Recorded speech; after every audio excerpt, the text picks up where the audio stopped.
बच्चों, आपके सामने 100 शब्द प्रति मिनट गति का डिक्टेशन दे रहा हूँ। डिक्टेशन में जो एडवांस फ्रेजेस आ रहे हैं पहले उसको देखें। बहुत ही अच्छे एडवांस फ्रेजेस हैं सारे के सारे। एक बार अगर आप इसकी प्रैक्टिस करते हैं उसके बाद 100 की स्पीड से लिखेंगे, आराम से लिख पाएंगे। देखें, ऐसा लगता है कि, ऐसा का लाइन को टच करें, ऐसा लगता है कि, ऐसा लगता है कि।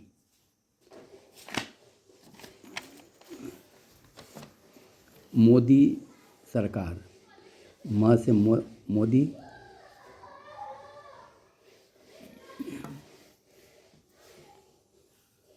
म से मोदी अकेला और सरकार को बड़ा कर दें, नाम के नीचे टिक लगा दें, मोदी सरकार। भारतीय संस्कृति, भारत को आधा कर दें, इसी में स न स कर दें, भारतीय संस्कृति। विशेष रूप से, विशेष का सब चिन्ह है, प सा कर दें, विशेष रूप से।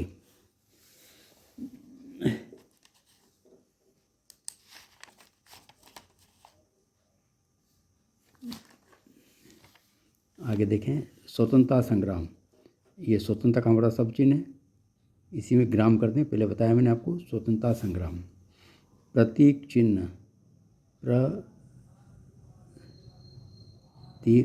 और चिन्ह हा के डायरेक्शन बना दें। डाक टिकट, डाक करने के बाद ट से काट दें, डाक टिकट। गैर सरकारी संस्थान, लाइन को टच करके गैर सरकारी संस्थान।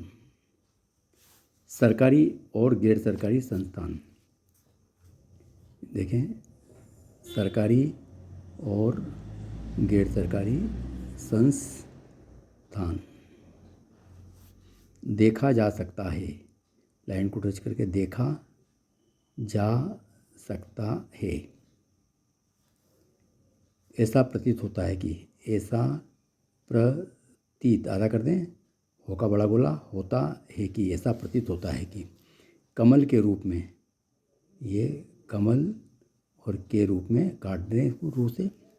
स्पष्ट करना चाहिए, स्पष्ट का सब चिन्ह है, करना चाहिए। होने वाले चुनाव, लाइन को टच करके होने का सब चिन्ह है, इसमें वाले लगा के और वह निकाल दें, होने वाले चुनाव। वाम दल, वाम और दल बना दें। चुनाव चिन्ह, च से चुनाव, चिन्ह बड़ा करके और हा का बड़ा गोला कर दें, चुनाव चिन्ह। बहुत बढ़िया आउटलाइन है। विदेश, भारतीय विदेश मंत्री, भारत को आधा करें, ये यहीं से विदेश मंत्री।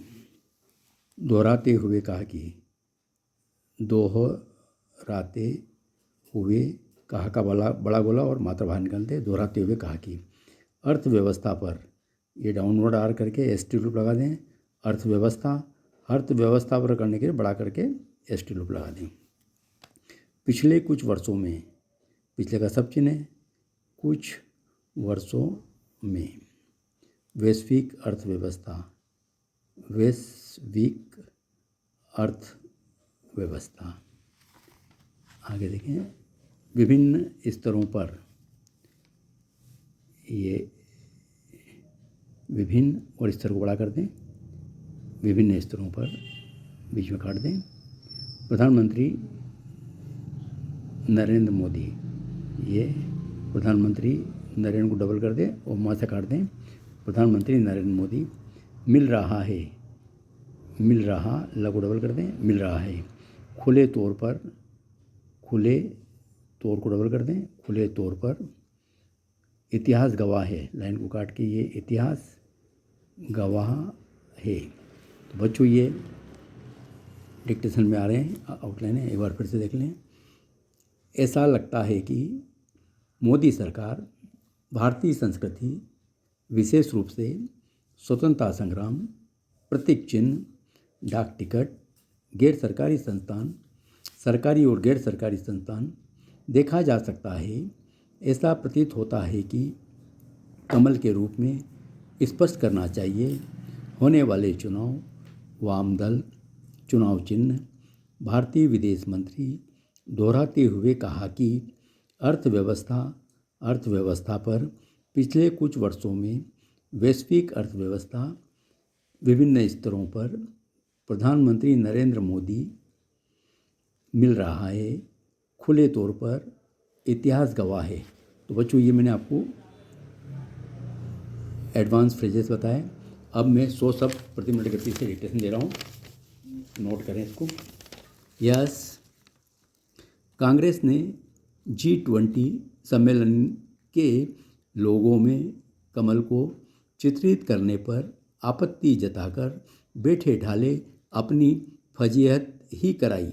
ऐसा लगता है कि उसे मोदी सरकार के हर काम और निर्णय का विरोध करने की आदत पड़ गई है। ऐसा तभी होता है जब कोई अंध विरोध से ग्रस्त हो जाता है। भारतीय संस्कृति में कमल के पुष्प की महत्ता किसी से छिपी नहीं है।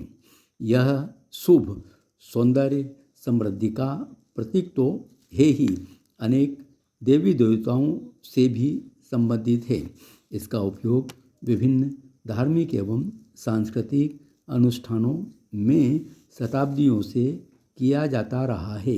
हमारे न जाने कितने प्राचीन भवनों और विशेष रूप से मंदिरों में कमल को उकेरा गया है। संभवतः इसी कारण 1857 में जन जन तक स्वतंत्रता संग्राम का संदेश देने के लिए रोटी और कमल का वितरण किया जाता था। स्वतंत्रता के उपरांत भी विभिन्न संस्थाओं के प्रतीक चिन्हों, सरकारी आयोजनों के साथ डाक टिकटों में इसका उपयोग किया जाता रहा है। आज भी कई सरकारी और गैर सरकारी संस्थाओं के लोगों में कमल को शोभायमान देखा जा सकता है। वस्तुतः इसी कारण उसे राष्ट्रीय पुष्प की तरह देखा जाता है। ऐसा प्रतीत होता है कि देश की सबसे पुरानी पार्टी कांग्रेस भारतीय संस्कृति में कमल की महत्ता से पूरी तरह अनजान है। यह एक विडंबना ही है कि भारत जोड़ो यात्रा पर निकली कांग्रेस भारतीय संस्कृति में कमल की महत्ता और उपयोगिता से अपरिचित दिख रही है। समझना कठिन है कि उसे कमल के रूप में केवल भाजपा का चुनाव चिन्ह ही क्यों दिखाई दिया। इससे भी विचित्र यह रहा कि किन्हीं कारणों से वह इस नतीजे पर भी पहुंच गई। लगती है कि G20 सम्मेलन के लोगों में चित्रित कमल ठीक वैसा ही है जैसा भाजपा का चुनाव चिन्ह। यदि कांग्रेस को यह लगता है कि G20 सम्मेलन के लोगों में कमल को दर्शाए जाने से भाजपा को राजनीतिक लाभ मिलेगा, तो उसे स्पष्ट करना चाहिए कि ऐसा कैसे होगा। क्या G20 समूह के देशों की भारत में होने वाले चुनावों में कोई भूमिका रहने वाली है? कोई भी समझ सकता है कि कांग्रेस ने बिना बात का बतंगड़ बनाकर अपनी जग हंसाई करा ली। जाने अनजाने उसने यह भी प्रतीति कराई कि भारतीय सभ्यता और संस्कृति के जो भी प्रतीक हैं वे उसे स्वीकार नहीं हैं। यह तो वाम दलों वाला रवैया है। वास्तव में कमल पर आपत्ति खड़ी कर कांग्रेस ने एक बार फिर यह प्रकट किया कि वाम दलों की संगत में उसकी मानसिकता उनके जैसी ही होती जा रही है। क्या वह यह चाहती है कि कमल का अन्यत्र उपयोग इसलिए प्रतिबंधित कर दिया जाए क्योंकि वह भाजपा का चुनाव चिन्ह है? यदि कांग्रेस देश की संस्कृति के प्रतीकों के प्रति सम्मान भाव नहीं प्रकट कर सकती, तो कम से कम उसे उनका विरोध भी नहीं करना चाहिए। पेरा युद्ध के समय भारतीय विदेश मंत्री की मॉस्को यात्रा के निहितार्थ गहरे हैं और इसके जो परिणाम अभी तक सामने आए हैं वे बेहद उत्साहजनक हैं। भारतीय विदेश मंत्री एस जयशंकर ने मॉस्को में भारत के पक्ष को दोहराते हुए कहा कि भारत संवाद की और वापसी की ज़रूरत को दृढ़ता से दोहराता है। जब अर्थव्यवस्थाओं पर मुश्किल बढ़ती जा रही है, तब यह सुखद है कि विदेश मंत्री ने फिर से रूस को समझाया है। पिछले कुछ वर्षों में कोरोना महामारी, वित्तीय दबाव और व्यापार संबंधी कठिनाइयों ने वैश्विक अर्थव्यवस्था पर बुरा असर डाला है। ऊपर से रूस यूक्रेन युद्ध के नतीजे सब झेल रहे हैं। गौर करने की बात है कि युद्ध के समय भी भारत और रूस विभिन्न स्तरों पर मजबूत और निरंतर संपर्क बनाए हुए हैं। प्रधानमंत्री नरेंद्र मोदी और रूसी राष्ट्रपति पुतिन ने सितंबर में समरकंद में मुलाकात की थी और वहां भी प्रधानमंत्री ने समझाया था कि यह युद्ध का समय नहीं है। बहरहाल रूस की दी गई नसीहत पर अमेरिका एक तरह से गदगद है। अमेरिकी प्रवक्ता ने यह तक कहा कि रूस को भारत की नसीहत पर गौर करना चाहिए। हालांकि युद्ध के खिलाफ कड़े कदम उठाने के साथ साथ अमेरिका को भी संवाद सुलह के बारे में सोचना चाहिए। केवल भारत की कोशिशों से युद्ध नहीं रुकने वाला। अभी दुनिया में कितने देश हैं जो ऐसी कोशिश रूस के सामने मुखरता से कर रहे हैं। जब भारत को युद्ध के समय रूस से सस्ते में तेल मिल रहा है, तब भी भारत अगर युद्ध की जल्द समाप्ति चाहता है तो वह बात दुनिया के विकसित देशों को भी समझनी चाहिए। भारतीय नीति शुरू से ही गुटनिरपेक्षता या बहुध्रुवी दुनिया की रही है। इसलिए भारत कभी नहीं चाहेगा कि किसी एक ध्रुव की विजय हो जाए और पराजित ध्रुव का मान मर्दन हो।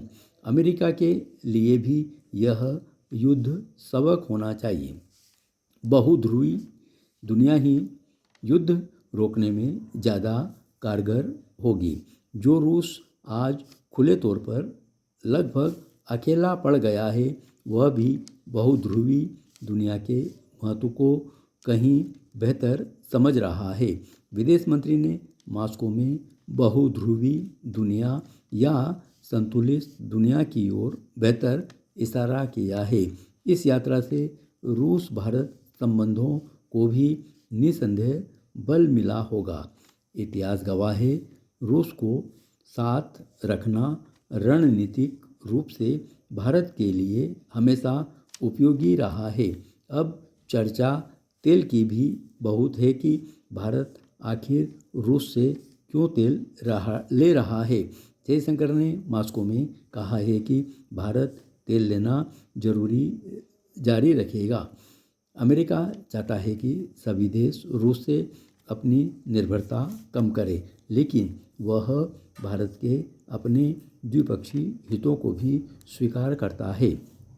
अमेरिका को पता है कि विशाल आबादी वाले भारत को ऊर्जा ज़रूरतें बहुत ज़्यादा है और किसी भी स्थिति में अमेरिका इतना तेल भारत को मुहैया नहीं करा सकता। ऐसे में वह भारत को किसी से तेल लेने से कैसे रोक सकता है। यहाँ अमेरिका केवल निवेदन और नसीहत की मुद्रा में है। अमेरिका मानता है यह रूस के साथ हमेशा की तरह व्यापार करने का समय नहीं है, लेकिन इस नसीहत पर दुनिया के कितने देश चल सकते हैं। भारत जैसे उदार देश के लिए इतना बहुत है कि अमेरिका इस तेल आयात को प्रतिबंधों का उल्लंघन नहीं मान रहा है।